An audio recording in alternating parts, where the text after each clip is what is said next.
What is up, everybody? Welcome back to the Racing Dudes YouTube channel, and welcome to the last Dudes Who Bet Daily of 2023. That's right, last show of the year.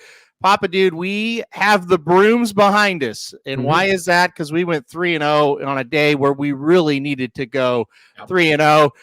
Your win was so easy, it was almost like stealing.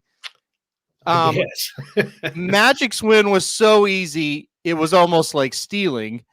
My win was so close, it was almost like stealing. I don't know how the horse held on and won for me, but it did. So 3-0 start, or not 3-0 start, but a 3-0 day yesterday.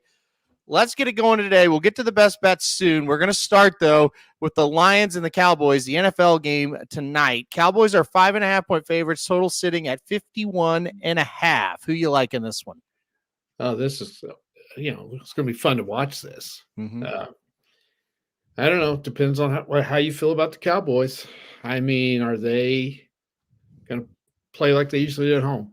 Yep. So I kind of like Dallas tonight to turn it on and beat the Lions and cover. I don't think the Lions are quite as good as their record. They've had a great year, though. So I'm going to go with Dallas to cover that over. You might look at that. I can see a lot of points in this game. Both teams can score. I can see this being 31-27, something like that. So I agree. I think you watch Dallas at home, it's hard to go against them. So I'm going to go Dallas minus 5.5. And you're right. You watch Dallas at home, they really score a ton of points. And so I'm with you. I go Dallas. I go over in this game as well. So we're in agreement on this one. By the way, we're talking about the Detroit Lions. I got to shout out Magic, just looking at the comments now. Magic was at the Detroit Red Wings game last night. They were able to beat the Nashville Predators 5-4 in overtime. It was a great game. And I told Heather after the game was over that I did something that I never thought I would do in my whole life. And that is for the Red Wings. I was rooting for the Red Wings to win. I know Magic is a diehard fan. I wanted to see him, or wanted to see the Red Wings win and him have a good time. And I was rooting like crazy for the Red Wings. And I said, I think I got to go take a shower now. I felt dirty doing it. But you picked Texas to win the national championship. I don't know what's the matter with you. I don't. You've got to have a New Year's resolution. I know. I know. Next thing you'll be rooting for the Blackhawks, and I need to make major changes in my life for sure. You really do. It had been so long since Magic had been to a game, and I was like, I just want them to win so bad, and then they do. So, I was able to watch that whole game. What a game that was last night between those two teams. They're fun to watch. Yep. The thing is that we don't play them like we used to. No, and they haven't been relevant in a while. Yep. So I don't hate them anymore. Nope, the hate. Yeah, we play them twice a year now. So the hatred is totally gone. In the 90s, they were our most hated team, and now not anymore. No. Well, they were great. We couldn't beat them. We were pretty good.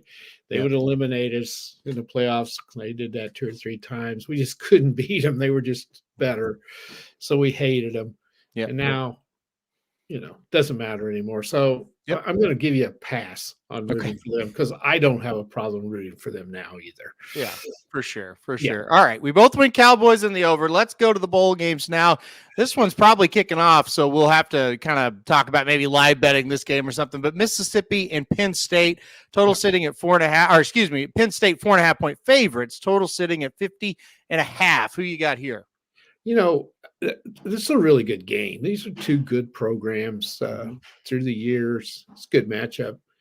I went Penn State. I know how you went. I think that total, if that goes over that total, Mississippi wins. I think Penn State's got to keep it below that total.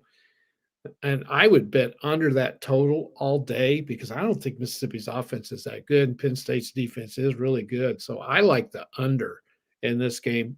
I also am taking Penn State, but if I was going to do the points, I'd take Mississippi plus the 4.5 because I think it's going to be close. I'll take Ole Miss. Yeah, I think it'll be a close game, and I want the points. I want Ole Miss in this one. This one has not kicked off just yet, so you can still get on it right now. This is going to kick off here in a couple of seconds. This could be 24-21. It could be. Yeah. It could be 17-14 just as easily. So that total's a little high. Yeah, I think the total is high. Even if I kind of like Ole Miss, and even if that total is high, I still think even if they go under, Ole Miss can win the game. And so I think for that. Yeah, and it is. It's now up. And this was this morning. I wrote down 4.5. It's up to 6 right now. So we'll see what happens here. I don't get that. What's that? I don't get that. I don't either. I don't understand the movement on that one at all. All right, one more here. We got to talk about it because it is a big-time bowl game, but this seems like it's going to be a blowout tonight. Or this afternoon, I should say. Georgia's a 20-point favorite here against Florida State. The total sits at 44.5. Do you give the Seminoles any chance whatsoever? Not really. I want to. God, I'd give anything if they could win this game. Oh, it would be absolutely hysterical if they won, but I think it's a long shot. By the way, when's the last time the Orange Bowl's been in the afternoon? Yeah, weird. Very weird. Strange. I think they you know, the Cowboys are tonight, the NFL game, so they just thought, well, we'll have to play the Orange Bowl in the afternoon. Okay, yeah, that may be. Mm-hmm. If you watched the Ohio State-Missouri game last night, isn't that all you need to see? Yeah. Ohio State was down to their third-string quarterback, and they had absolutely no chance. I think Ohio State wins that game pretty easily, even if they have the backup. Too. Yeah. I don't like Missouri. I was not impressed with them at all. I thought they should have won that game. I mean, Ohio State couldn't do anything. And I don't know if they were going to do anything with the second string quarterback either. Yeah. They were so hampered. And by the way, when's the last time you saw a quarterback with number 33? I know. Dennis and I were texting back and forth. I was like, this is so weird watching this game. That was the weirdest thing. Yeah. And I thought Ohio State their defense was awesome in that game. And they couldn't, Missouri's good enough that they could score.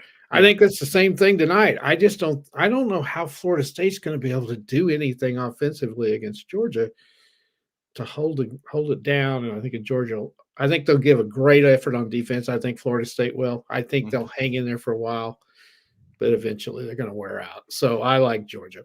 Pedlo kind of makes a point. There is usually one game in every bowl season where the SEC team that's really disappointed they're not in the playoff, they show up and they don't play very well. Yep. I do think that is like a classic that could happen in this game. And he's saying take the points, and it is a ton of points. Maybe you take it. My problem is I watched Florida State play Louisville. I watched every play of the game.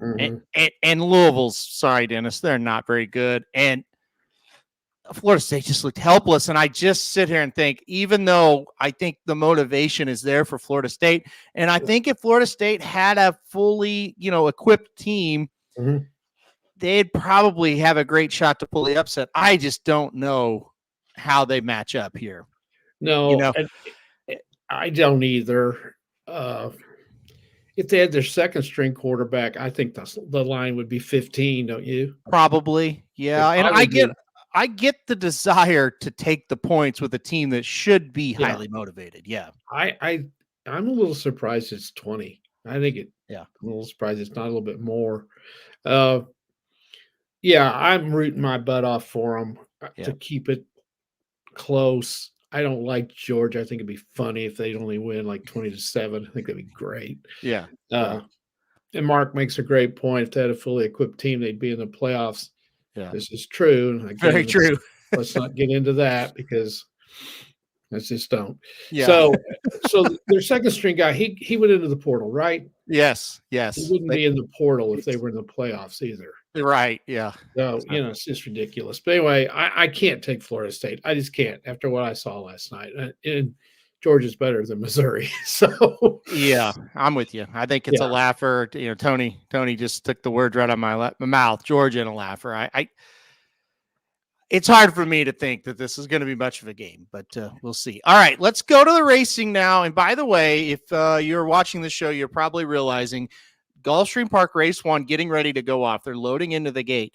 There's supposed to be a very good debuting horse for Todd Pletcher named Born Noble. He's supposed to be the real deal. We'll see what happens. He's loading into the gate. I'll let you know what happens in this one. He was drafted in our fantasy league by John and Ryan, so we'll see. They've had a really tough start to the league. We'll see if they get a little bit of positivity with Born Noble. But let's fast forward all the way to race 10 for our race of the day, Papa Dude.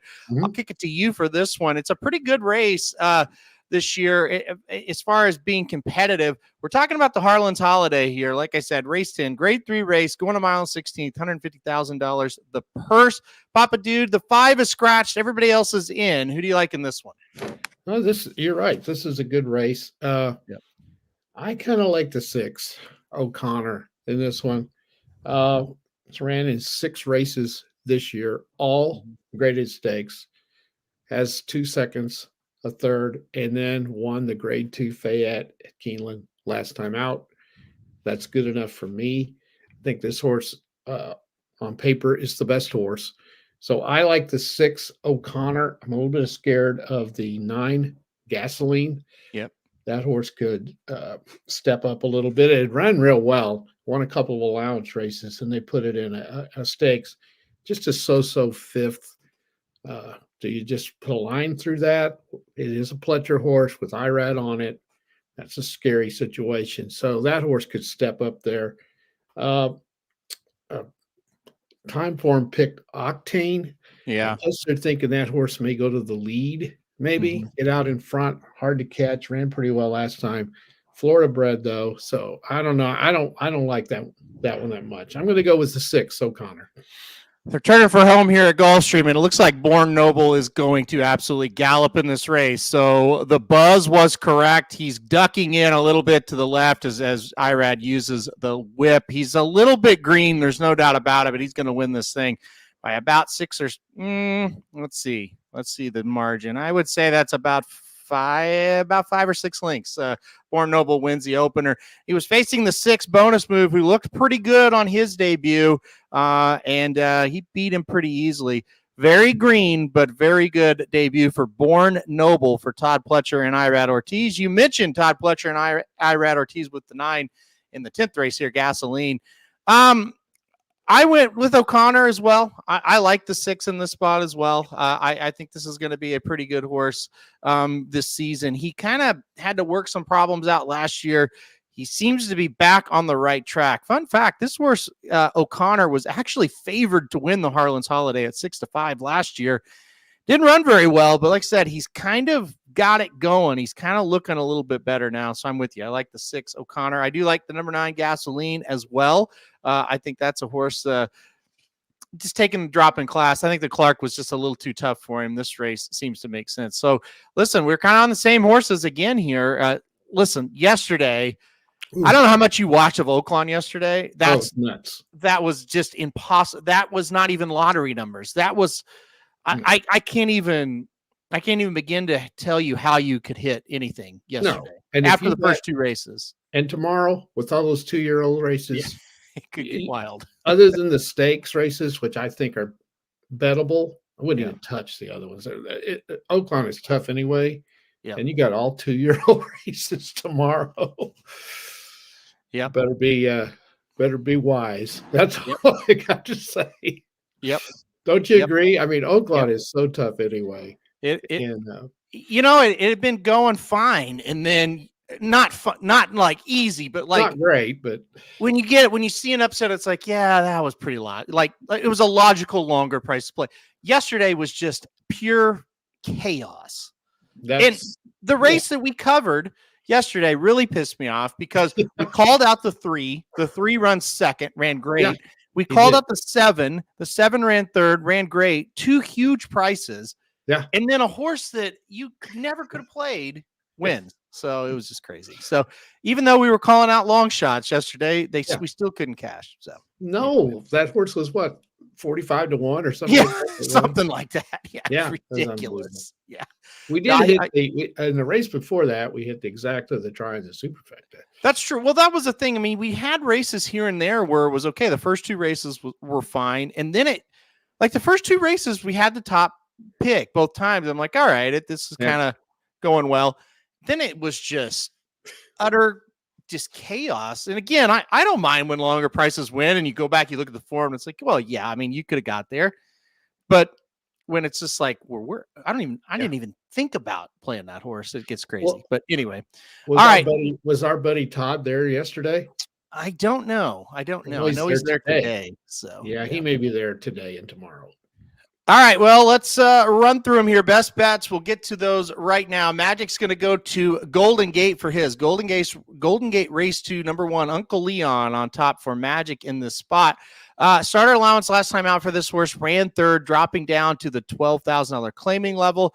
Pretty good level for this horse. With the rail, probably going to get the lead or close to it. I think he's going to be really tough to run down. So the number 1, Uncle Leon, in the second race at Golden Gate today for Magic. I went horse racing, obviously, once again. Tampa Bay Downs race 7 is where I went today. Now, a lot of the races at Tampa are off the turf today. This one is not. So Tampa Bay Downs race 7, the number 1, Paper Mansion on top for me. First of all, like I said, they're not off the turf for this one. This one is on the turf. Paper Mansions won 2 races in a row at Laurel Park, and then last time out in a very similar race to this one at Tampa Bay Downs. Got the rail today and should get the lead. Should just go right out to the front, be very tough to catch. As long as that turf isn't too heavy and it plays well to speed, I think Paper Mansion's going to be extremely tough to beat. So the number 1, Paper Mansion, for me in the 7th race at Tampa Bay Downs. All right, Papa Dude, who you got? I'm going to go with a sentimental pick today. I'm going to go with Wyoming in the Arizona Bowl, I think. And I'm playing this, in these bowl games, you look for incentive. Craig Bowl, who's been at Wyoming for 10 years, is retiring. This is his final game. Yep. And I just think that Wyoming's going to be ready to play in this game. Added to that, Toledo is the opponent, and their quarterback has opted out. So he is not playing. So they're down to their second string guy. They weren't any good on offense anyway. And now they're down to their second string quarterback. I think Wyoming will play the emotion and cover that 3.5 and beat Toledo and send Coach Bowl off on a good note. Yep, and our resident Wyoming fan, Mark, loves this pick as well. You knew he would. Listen, we talk about spots and bowls where it makes sense to bet and go big maybe on a bet. This is one where it makes total sense. So I'm with you. I think that's a really good pick. Tony likes it too. And I think 3.5 points is very logical. Yeah. I got that early this morning. I saw it was 4 a while ago. Mm-hmm. And I've seen it as high as 4.5. So a lot of people are starting to get on this. I think they're studying it and seeing that Toledo's quarterback is out and riding the same wave I am, going with Bowl in his final game, and the Cowboys been ready to play. And by the way, Wyoming's pretty good. Well, yeah, that's and Toledo's not. So yeah. Now, even though that it's up 4.5, don't you still think that's playable? Yeah, I think that's playable.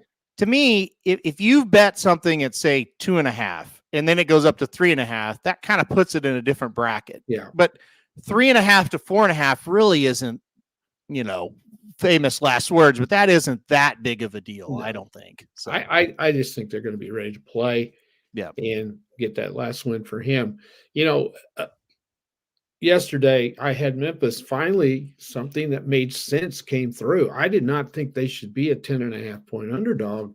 Right. It didn't matter where they played the game, but it was in their own backyard. They're pretty good. They have a great offense, and Iowa State is not that good. I respect the heck out of them, but they're not that good.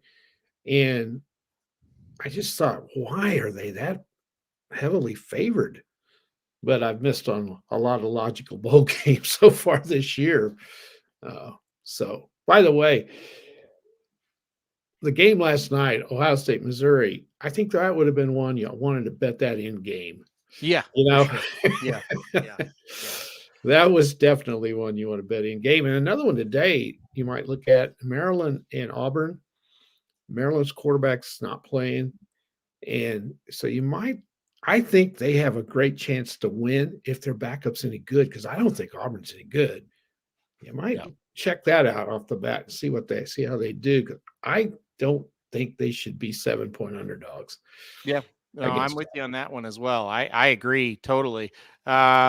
By the way, if you're watching Penn State driving down the field, they're in the red zone here at the Ole Miss 15, 2nd down and 10. So now it's 3rd and 4. So good games going here. If you like football, if you like racing, just jump on the couch after the show and it'll be nice. Nice. The bowl games have picked up. They've picked up. They've been a lot better. They've been a lot better. Clemson game was really good yesterday. Yeah, for sure.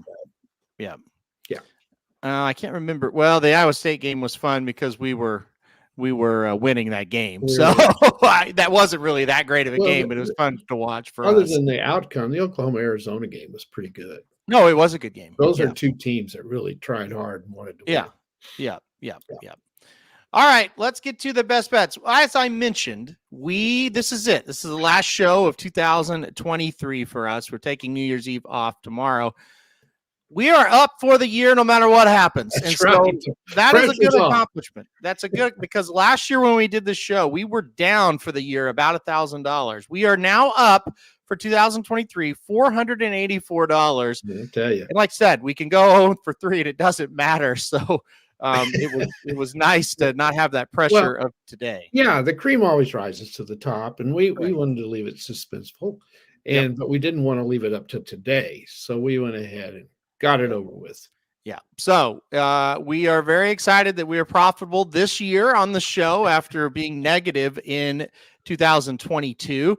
We're positive in 2023, but we still have a lot of room and we could get a hell of a lot better. And hopefully 2024 will be that for us. All right.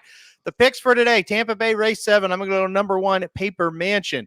Magic's going to go Golden Gate, race 2, number 1, Uncle Leon, and then Papa Dude's going to go Wyoming, minus 3.5, 3 and 2 for the week, up $164. And like I said, up $484 for the year, $300 getting risked today. So at worst, we're up $184, but I think we're going to sweep them again. I like all 3 of these. So let's get up maybe to $800. What do you say, Papa? Do you think we can do it? I hope so. Yeah. I don't know. I never know. What do you think about Husker Butch's chances today? I don't see a whole lot in there that's great. Yeah. I'm so leery of a horse like that's really good at prairie, but it doesn't translate well normally at Oakland. So I'd like to see him drop down a little lower class, but see what happens. Somebody might claim him. That's why he's there. We're thinking his value is probably right there at this level, and somebody might claim him today. And as long as he can show up and be competitive, I think he's going to stay right around that level. Well, I think he'll run well. I think he's ready to run a pretty big race. I don't know that he's good enough to win. That's just it. That's the problem. I think he'll run well.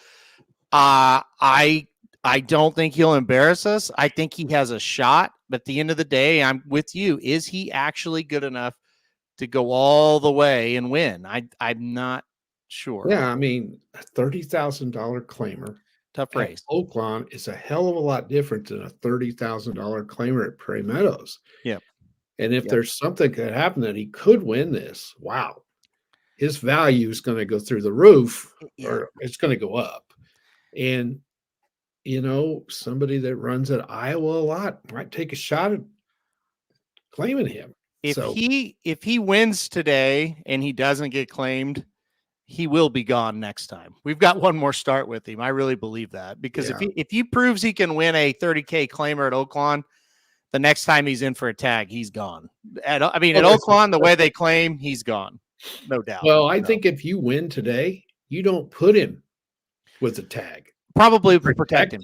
Yes, they'll probably protect him for a couple of races at least. But yeah, I mean, if you're good enough to win at Oakland, you can win a couple. I think if he was entered for 15,000 today, there's no doubt we wouldn't have him after the race. I agree. But I think at 30, that's a lot. I would not be shocked if he gets claimed today, but I don't think he will. I don't. Well, he's Canadian bred. Yep. You do have some trainers down there that are Canada trainers. Yep. That will be looking at this horse very, very much. But I don't think they're going to give 30 for him. Yep. Because I think they figure, okay, we can get him for 20 later on. Yeah. That's what I would be doing if I was Norman McKnight done Sims run up at Canada. He's down there. Yep. Cassie, there's a cat. Is Norm Cassie down there? Norm does not run in Canada. He doesn't run in Canada. No. Okay. No. But, I just think you're going to get through it today. He needs to run well, and he will. He always runs good. Yeah. It's just, is he good enough to get to win? He always runs well. He is a tough little horse. Yep. He's been a jewel. There's no doubt about it. He has been a star for our level for sure. He's fun. 250 local time, 250 Central time. If you want to watch it, race 6, Husker Butch is number 11. So, we'll see what happens. Mm-hmm. All right, guys. Well, good luck, everybody. Everybody have a happy and safe new year. We'll see you back. I guess we won't see you as far as a live show until next Thursday. So it'll be 2024. And I'll be still subbing. Oh my God. You're still subbing. What? Well, I'm a mentor. Yes, that's how desperate they are. I'm mentoring the new guy for 3 to, I don't know, maybe a week. Okay. To kind of get him lined out. It's not that hard, but I think I'll just be there Wednesday, Thursday, and Friday next week. Okay. And so then that's over with. So, all right. Well, I will see you Thursday. Magic will be back Thursday. Papa Dude will be, well, you'll see him Thursday on our show. Well, we can do our show. Sure. All right, boys and girls, we are leaving. Everybody have a good new year. Everybody, good luck with your bets today, and we will see you right back here next year.